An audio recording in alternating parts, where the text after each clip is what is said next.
Welcome to the electrical वे। ये है आपका इलेक्ट्रिकल इंजीनियरिंग का घर। लाइक, सब्सक्राइब, शेयर और कमेंट करना मत भूलिएगा।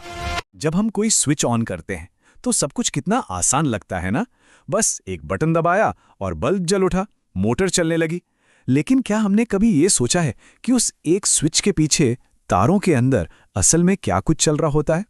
जी हाँ, ये कोई मजाक नहीं है। हमारे इलेक्ट्रिकल सिस्टम में हर पल एक अनदेखी लड़ाई चल रही होती है। एक ऐसी लड़ाई जिसके नतीजे हमारी दुनिया पर पड़ते हैं, और आज हम इसी के बारे में बात करने वाले हैं।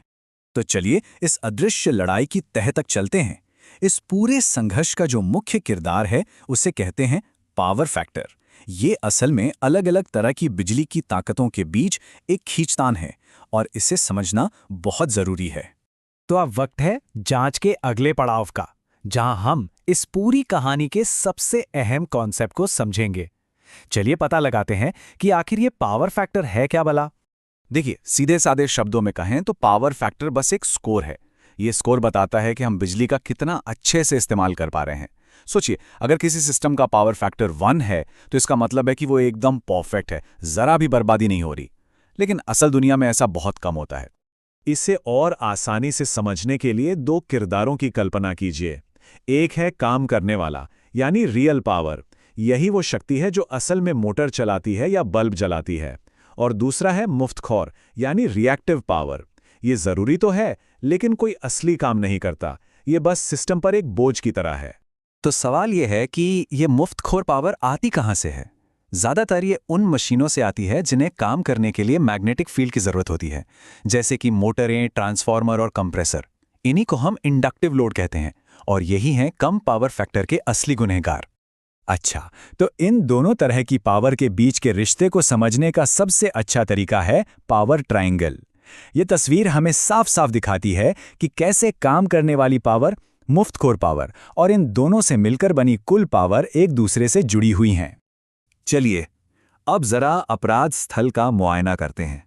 मतलब अब हम उन नुकसानों की बात करेंगे जो इस समस्या की वजह से होते हैं। कम पावर फैक्टर की असली कीमत क्या चुकानी पड़ती है? देखिए, जब पावर फैक्टर खराब होता है तो सिस्टम को वही काम करने के लिए ज्यादा करंट खींचना पड़ता है। इससे तारों में ऊर्जा बर्बाद होती है, मशीनें गर्म होती हैं और पूरे सिस्टम की जान निकल जाती है। और इन सब के ऊपर बिजली कंपनियां भारी भरकम जुर्माना भी लगाती हैं। ये स्लाइड इस बर्बादी को एकदम साफ दिखाती है। देखिए, सिर्फ 100 किलोवाट का काम करने के लिए 0.8 के पावर फैक्टर पर सिस्टम को 125 केवीए पावर खींचनी पड़ रही है। इसका मतलब है कि 25% ज्यादा पावर बस सिस्टम में इधर उधर घूम रही है, बर्बाद हो रही है, और हम उसके लिए भी पैसे दे रहे हैं। लेकिन हर कहानी में एक हीरो होता है ना?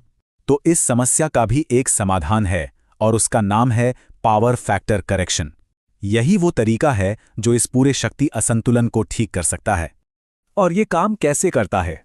तरीका बहुत सीधा है। सबसे पहले कम पावर फैक्टर का पता लगाया जाता है। फिर लोड के साथ पैरेलल में कैपेसिटर बैंक लगा दिए जाते हैं। ये कैपेसिटर उस मुफ्तखोर रिएक्टिव पावर को वहीं पर बना देते हैं जहां उसकी जरूरत होती है। इससे ग्रिड पर बोझ कम हो जाता है और जुर्माना भी खत्म हो जाता है। तो मतलब मूल विचार ये है कि कैपेसिटर एक लोकल जनरेटर की तरह काम करते हैं। वो उस मुफ्तखोर पावर को दूर ग्रिड से खींचने के बजाय वहीं लोकल में ही पैदा कर देते हैं।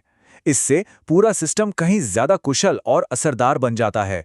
तो आखिर में सवाल ये उठता है कि ये सब इतना जरूरी क्यों है?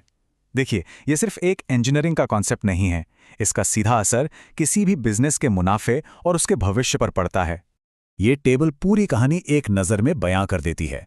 पावर फैक्टर को सिर्फ 0.8 से सुधार कर 0.98 करने पर बिजली का बिल नीचे आ जाता है, ग्रिड पर तनाव कम होता है, मशीनों की उम्र बढ़ जाती है और ऊर्जा की बर्बादी भी रुक जाती है। ये एक ऐसा निवेश है जो न सिर्फ अपनी लागत वसूलता है बल्कि पैसे बचाता भी है। तो कुल मिलाकर बात यह है कि एक अच्छा पावर फैक्टर बनाए रखने का मतलब है कम बिल, कम बर्बादी और बेहतर परफॉर्मेंस। ये हमारे पूरे इलेक्ट्रिकल सिस्टम के लिए हर तरह से एक फायदे का सौदा है। अंत में बस इतना ही कहेंगे कि ये अदृश्य शक्ति, जिसे हम देख या छू नहीं सकते, चुपचाप हमारे बिजली के बिल से लेकर मशीनों की सेहत तक सब कुछ तय करती है। इसे समझना और इसे काबू में रखना सिर्फ एक विकल्प नहीं, बल्कि आज की दुनिया में जिंदा रहने के लिए एक जरूरत है। लाइक, सब्सक्राइब, शेयर और कमेंट करना ना भूलिए। Support the electrical way by liking, subscribing, sharing and commenting.